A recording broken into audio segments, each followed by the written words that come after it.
They all describe the same thing. Not perfectly, not clearly, but close enough to make them hesitate before speaking.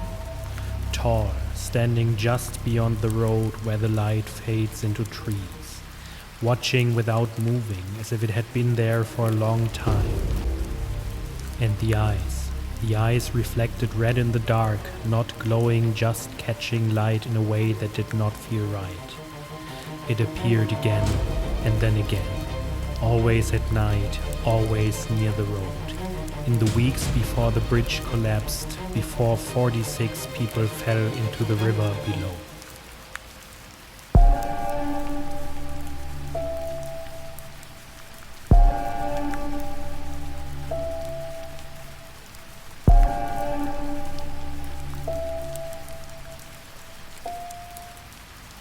Subscribe.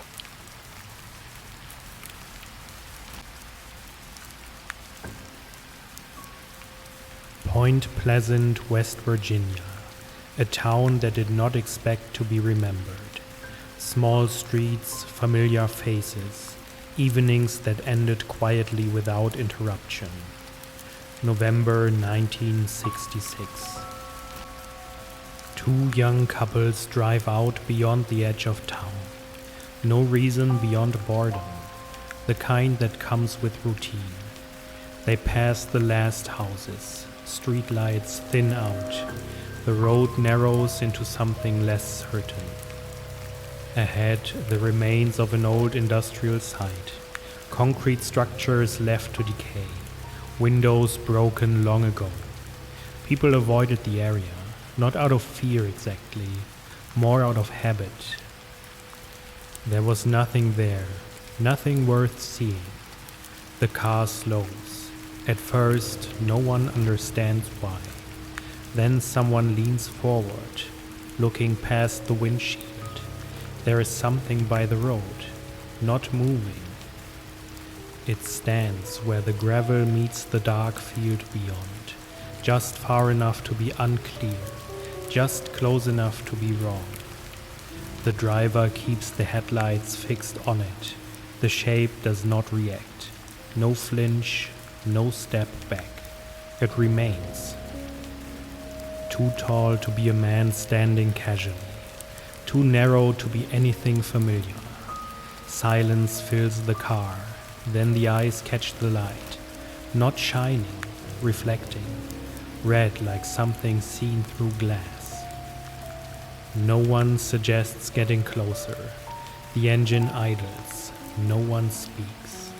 Then it shifts.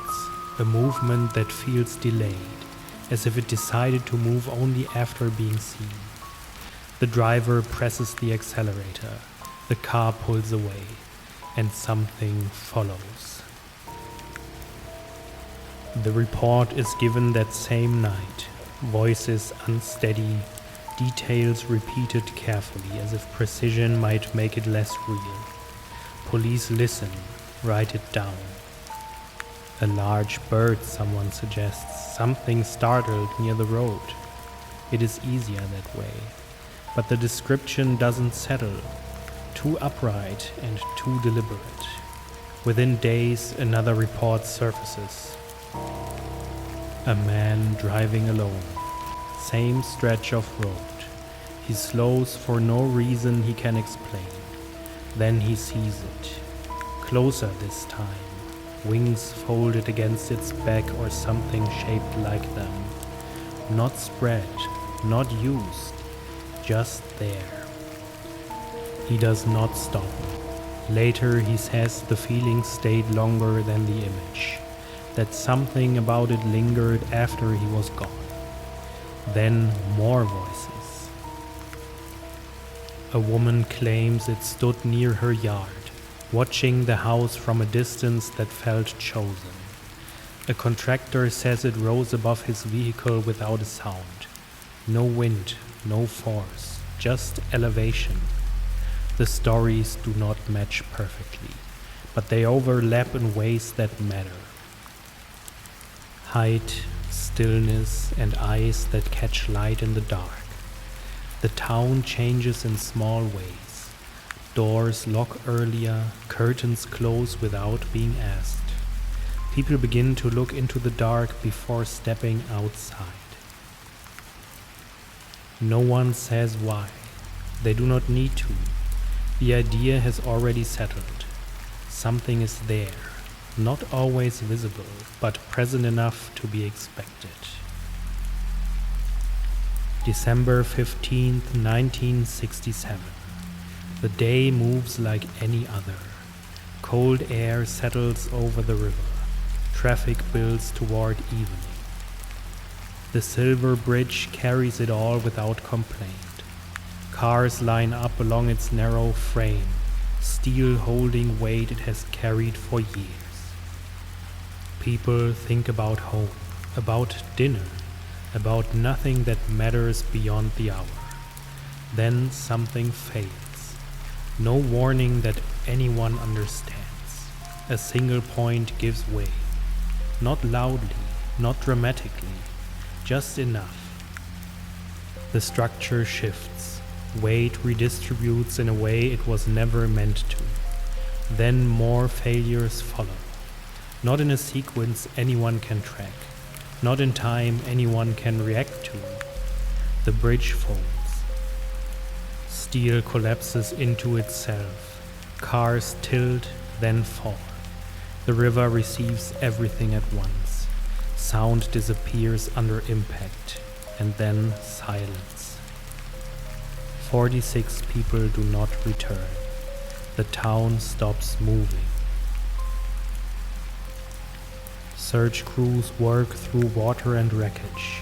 Names begin to replace faces. Newspapers print what they can confirm. Rumors fill what they cannot. And quietly, almost reluctantly, people begin to remember the weeks before. The thing by the road, the figure in the dark, the eyes. Because after the collapse, there are no more sightings. Not one that holds. Explanations arrive quickly. They always do when something refuses to make sense. A bird large enough to be mistaken, seen under the wrong conditions.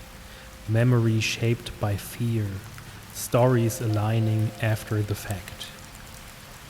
A pattern where none existed. It sounds reasonable. It often does. But the timing resists comfort. Reports increasing before the collapse, stopping after. Not fading, stopping. Some suggest coincidence, the human mind linking events that share nothing but proximity. Others hesitate before accepting that. They look at the consistency, at the repetition across people who had no reason to agree. And they consider another possibility, that whatever was seen was not part of the place itself, that it was tied to something else, something that had not yet happened, not an animal, not a figure to be understood, but a presence that appears before certain moments, observed only briefly, never explained, and gone once the moment passes. The bridge was rebuilt, stronger and wider. Traffic returned. The town resumed its rhythm, but something remained beneath it. Not visible, not discussed openly, just remembered. Stories told carefully, sometimes dismissed, never entirely forgotten, because no one proved what was seen. No photograph settled in, no explanation replaced it, only accounts, separate, similar, yet unresolved, and a sequence of events that refuses to feel accidental. Something appeared, people noticed, then something broke, and after that nothing appeared again. If it had stayed, it might have been studied. If it had returned, it might have been understood. But it did neither. It was there, and then it was not, leaving behind only a question that does not fade. If something stood in the dark, watching before everything fell apart, what was it waiting for? And how many times has it already been seen just before something else gives way?